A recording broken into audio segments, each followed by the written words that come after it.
Daisyrose, your new YouTuber and your new friend. Mga amiga, gagawin ko lang ito para sa mga anak ko na nagre-request na gagawin ko raw ito.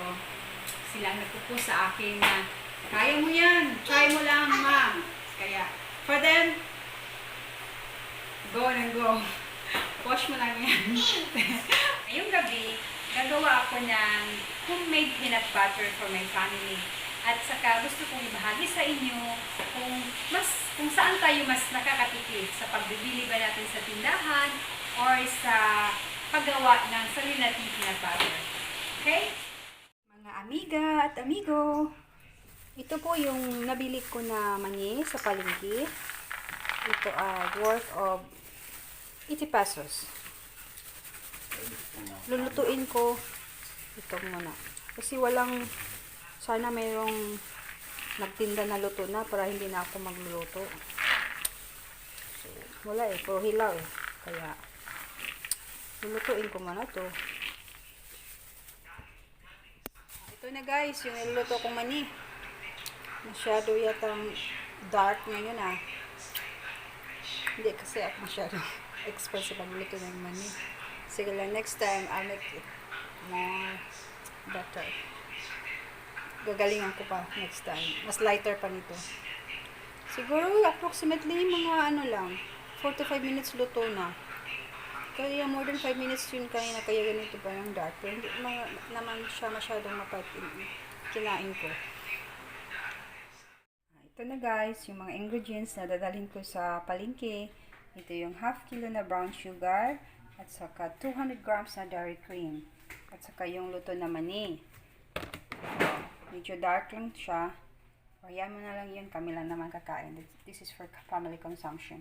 Pero kapag magnegosyo kayo, kailangan mas lighter pa ito. Para mas maganda yung kinalabasan ng kulay ng peanut butter niyo. Okay? Yeah, try to experience. First time.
Guys, yung resulta is i-transfer na po natin sa mga empty jars kung ilang jars ang magkasya.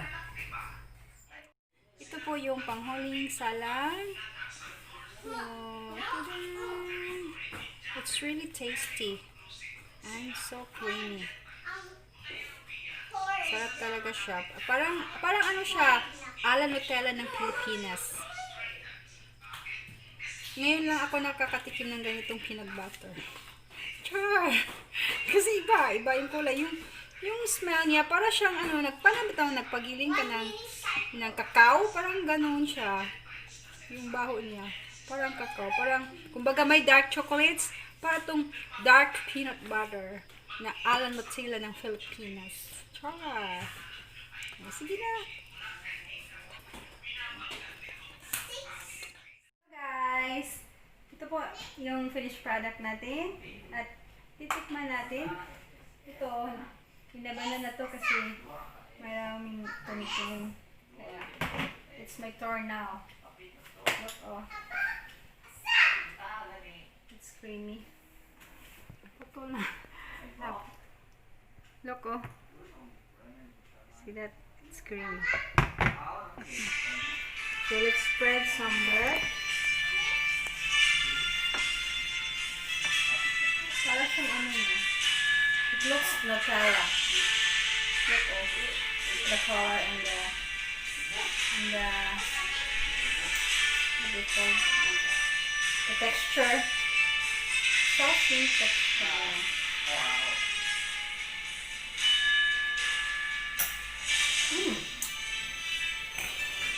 Sarap. Guys, ang masasabi ko sa paggawa ko ng dark peanut butter sa 1 kilo, nakagawa ako ng 8.5 jars. Ng ganitong jars, estimately. Ito is 230 grams. So, estimated ko is 8 ng ganito and a half. So, lately, bumili kami ng ganito per week. So, kumbaga, 4 na ganito sa 1 buwan. So, therefore, mas nakakatipid ako kasi, kumbaga, pang 2 buwan na siya. Diba? Kay 8 man at 8.5. Oo. So, wala namang masama kung bumili tayo. It's our own choice. Kanya-kanya naman tayo kasi, ang iba sa atin ay busy. Walang time gumawa ng ganito. Or hindi mahilig sa kusina, mahilig lang sa kumain. at maganda rin ito sa negosyo. Marami yata nag-negosyo na to. Baka ako susunod na nito. Kaya, ang nagasto ko pala sa paggawa nito is 207 including na yung labor. So, mas nakatipid, diba? Ito, 65 each. Bili ko sa tindahan. So, sa 4 sa 1 buwan, ito worth 260 sa 1 buwan. At, whereas, gumagasto lang ako ng 207 ito. Yun guys, sana nagustuhan nyo yung video na sinishare ko sa inyo. And before you go, please like and subscribe and leave a comment below. And stay positive in life and have a good day. Bye-bye!